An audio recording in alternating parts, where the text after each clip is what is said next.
Well, good evening, everyone.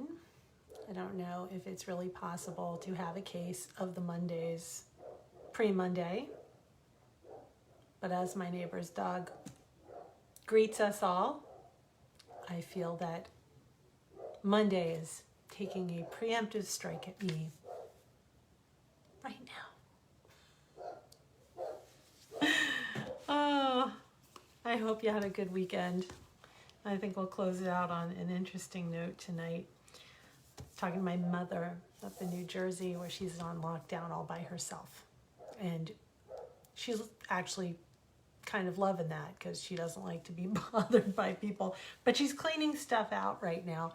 And as I think a lot of us have like Marie Kondoed the daylights out of our house while on lockdown. You know, did everybody else go through the I'm going to clean out everything phase?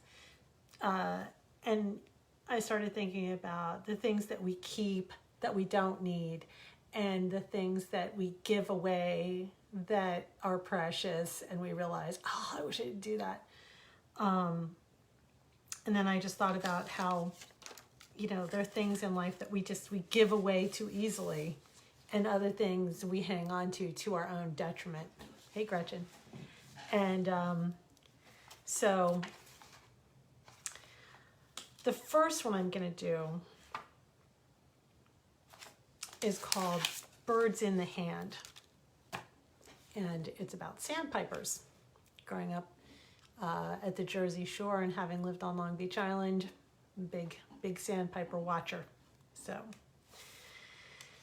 the sandpipers like to live a hectic life. On the edge of disaster, the little flock of birds was always rushing to and fro. Thin legs sped from the dry sand to the foamy shore break and back again thousands of times a day. Needle-like beaks poked down into the wet sand to pluck out tidbits of food. Then all would speed away before the next wave could douse them. Piper was not afraid of the waves because, like the others in his flock, all his life had been spent in concert with the tide, wind, and sand. He knew them as well as the beat of his own heart.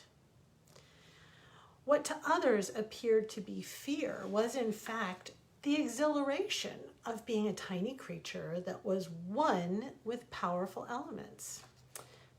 Unfortunately, the casual or careless observer only perceived a silly little bird and what appeared to be a futile, repetitive struggle for survival.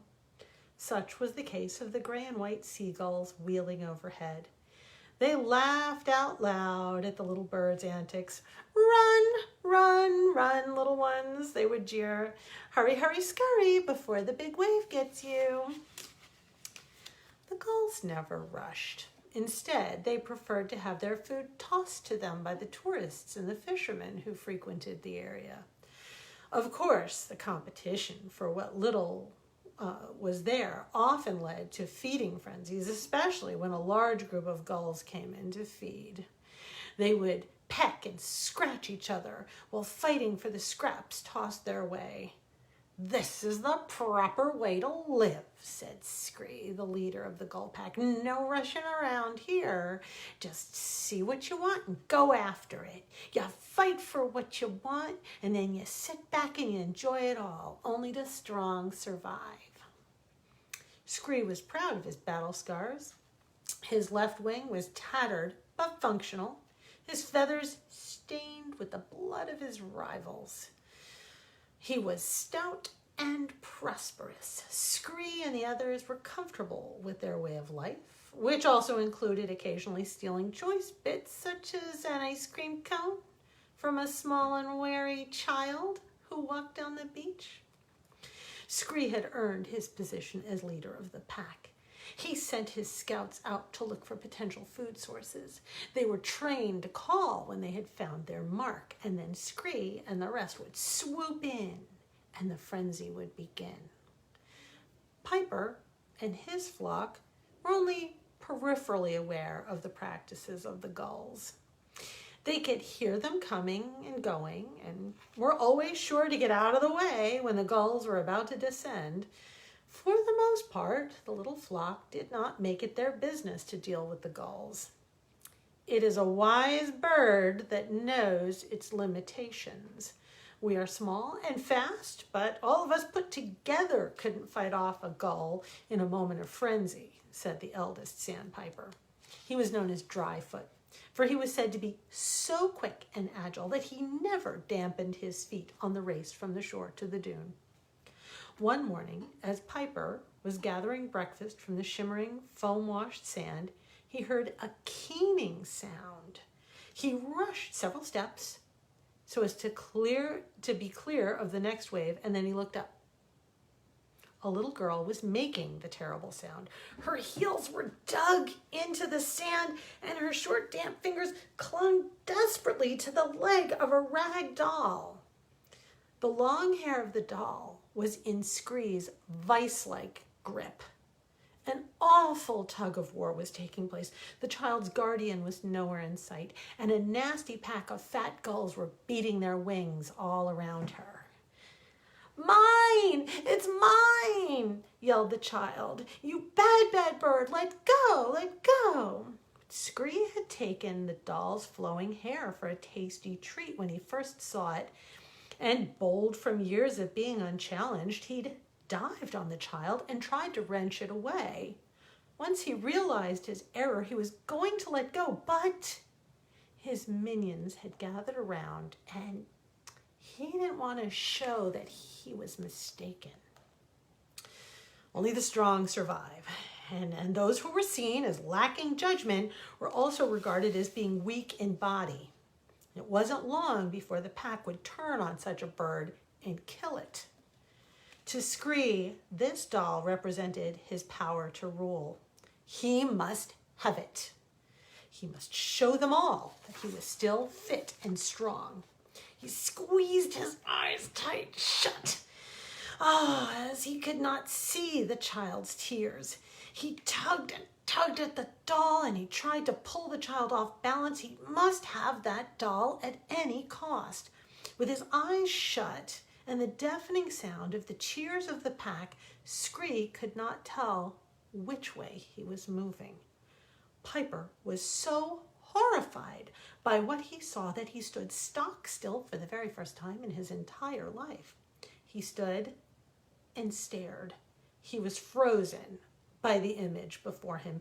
He saw the little girl and the bird, both of them blind with need. Both were locked in combat over a bit of rag and yarn, and both were headed into the churning surf. "Piper!" cried Dryfoot. "Look away! Look away this instant! There is nothing you can or should do here. You are no use in such affairs. You have a family to look after." Try as he might, Piper couldn't turn away. "At least move away before the waves get you as well," Dryfoot shouted. "Move! Move now!" Move he did, but not away from the water and the struggle. He raced at a speed never before seen by any sandpiper. Like a tiny bolt of lightning, he streaked into the fray. Knowing that he couldn't fly high or hard enough to attack the gull, he headed instead for the child. He raced to her and drove his pointy beak into her little foot. With a shriek of surprise, the little girl let go of the doll and reached down to rub the wound. Letting go of the doll meant that all of the force Scree had been exerting came right back at him. He fell backward with the doll in his beak, tumbling helplessly into the face of a massive wave, just as it was about to break on the shore. He was swept under, pounded into the gritty, shell-strewn bottom. As he went under and rolled, he thought frantically, "I can still save myself. I must keep hold of this thing so that when I rise from the water, I'll have my prize to show them all, and they will see my strength, and I will rule them forever." Meanwhile, her thrashing about in fear and frustration resulted in the child kicking Piper with all of her might. This sent him sprawling in the wet sand, where he lay for a very long, painful while. He lay very still and thought about what he had done. "Ugh, stupid me," he thought bitterly. "I should have listened to Dryfoot. I will surely die here for my efforts. No good deed goes unpunished. That's what he always says. And he was right. He was right again. Piper heard a groan and opened his eyes to see where it came from. It was Scree, now lying broken and dying beside him. The doll had swelled in the sea and filled his beak, propping it open and allowing his belly and lungs to fill with salt water. The gulls and sandpipers all gathered around their fallen comrades, forming one large circle. Stupid little bird, growled a large gull. He hadn't interfered. Our leader wouldn't be dying. I'm going to finish him off with one stomp on my webbed foot. But Dryfoot intervened. Your leader is dying by his own pride, he said. His need to prove his strength was his weakness. Piper's compassion for both your leader and the child has proven him to be the best of us all. It was just then that the voice of the child was heard, and the birds backed away as she and her guardian approached. The guardian was a very tall man with kind eyes that seemed to shift color with his mood. Looking at the child, they were a dazzling blue. But when his gaze fell on the two flocks of birds, they shifted to a flinty gray. When he turned to the two fallen birds, they went to a sorrowful hazel green. He carried the child in his arms and he set her down near the two wounded birds. See now, little one, that these two birds are living creatures, and the doll is only a toy that has no heart or soul, he said softly. While the gull was cruel and meant to steal the doll from you, it was still a living thing, and its life was worth more than the toy. The big man reached down and eased the swollen toy from Scree's beak. He stroked down the rumpled feathers and then carefully lifted Scree and held him in his palm. He took a white handkerchief and wrapped Scree in it and put him gently in an oversized pocket in his large white jacket. I can heal him, he said. I'll take him home with me. He will not die. Though he was a sad creature, I can rehabilitate him. Now, this brave little soul, he said as he carefully lifted Piper and wrapped him in another white cloth. He's a bad bird too, she said. He hurt me. The big man chuckled. Judge not too quickly, child, he said. Though he caused you pain in forcing you to let go of the doll, his actions spared your life. You needed someone to force your hand in order to save you. You were close to drowning, and you couldn't see the danger. He gently stroked Piper's tiny brow. He has wisdom, needs to be nurtured. So he can heal and teach others. I will take him with me as well. The child looked up at the big man and smiled. He always made such good sense. He always made her feel so much better. Now, I have to go home with these two, he said. You sit here and wait for your mother. With that, the big man winked his eye and then blinked away like a reflection on the sun in the water. All the birds were humbled by what they had seen and heard, and slowly they arose and headed off to their own places to ponder it. Margot, Margot, cried the girl's mother as she rushed up the beach. Where have you been? I've looked everywhere for you.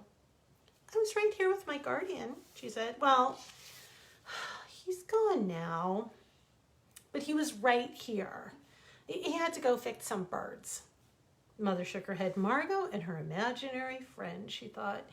It was a charming story her daughter told everyone, all about how upon being born she'd met a guide on her way down from heaven and had kept him as a friend. The mother asked, when will you stop seeing this invisible guardian? You're getting to be a big girl now, and soon you're going to have real friends and not just this spirit. Little Margot's eyes looked deeply into those of her mother. The child took on a very queer expression, as if she was listening to someone else that no one could hear. Then she answered, I think it would be better for you to meet him first, Mama. Once you get to know him, you won't want him to go away either. Yeah, I feel like as a society, we're learning about all the things that we held on to so hard that letting go of might actually be a good thing. Lessons from lockdown. And the final one is a short one called Fern Finds Home. Deep in the house of the forest, where it was dark and cool, the moss carpeted the floor, toadstools bordered the rooms, and vines wove a tapestry on the walls. In the center of the great hall grew a delicate green plant whose many leaf-colored arms reached out to those around her. Into this peaceful place came a snake. So pure and beautiful, it said. I have never seen anything so radiant. Around and around the plant, the snake began to circle. Hello, my dear, it said. It is a lovely home you have here. You must be so very proud. Yes, you must. Ooh, Fern trembled, for the snake had a way of talking and moving. It was so smooth as to be almost hypnotic. Even though the house of the forest did not belong to her, she answered, "Oh, well, thank you. It's very nice. Yes, I should be proud." Fern wondered why she'd given such an answer. She could no more take credit for the beautiful dwelling than could the snake, yet somehow he made her feel as if no other force existed but his words. She swayed and had to shake herself to focus her attention. I'm sorry, she recovered. The house of the forest is not mine. I'm only a small part of the home that the creator of all things made. But the snake circled closer and embraced the plant in his coils. Why, that is so ridiculous, he hissed slyly. You are the center of the house. It is you who make it special. You have grown here all on your own. You alone have spread your arms and provided beauty in this dark and dank place. Fern thought for a moment. She was confused and shaken. The house never seemed dark or dank before. Yet the snake, it seemed to make so much sense. He made her feel proud and strong to think that she alone had grown and thrived. She'd never felt strong before, only delicate and often weak. She'd always relied on her faith that the creator of all things was in charge of the house of the forest and that she was merely part of the design. But suddenly it seemed much better to be a powerful being than a simple one, growing quietly in the middle of others. Why, yes, oh, she said giddily, you're right, of course, I've been so silly, the power's all in me, not some force I've never even heard of before. It's ridiculous. And the snake's coils began to tighten, and she could feel herself being torn from her roots. Snake had his plan. He thought that the plant was so beautiful that if he swallowed her, then he too could radiate as she did. What's happening? She cried in terror. What are you doing? What are you doing? The snake began to swallow her whole. Before long, she was in his belly, dissolving. With every moment that passed, she could hear him laughing. Now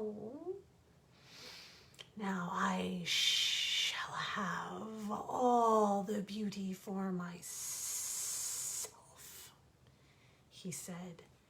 To the forest, he shouted, "You lose again." Fern's last thought was, the power was in me, but it was not my own. Then there was darkness. Fern opened her eyes to see the house of the forest around her again, and the snake was gone. The light was streaming down upon her from the canopy of leaves above. She'd grown back from her roots in the forest floor. "Thank you," she said softly. "I know where I come from now. I won't forget again." From that day forward, Fern spread her arms and became more radiant than ever before. Now, I know that there are going to be plenty of people who say that that's a religious story and I don't believe anything, and so it's not a good story. There are going to be some people who say that is a religious story, and anybody who says it isn't is wrong. And what I will simply say is that sometimes it's all too easy for us to be torn from our roots, from the good, wholesome, sane, giving, kind, happy place from which we sprang, and uproot us and swallow us into a dark place. And that can happen, especially in times like these. And when it does, if it does, just remember that our roots go deeper than we think, and we can grow back from them if we choose to. Thank you for being with me. Thank you for all staying together. Happy lockdown. See you tomorrow night.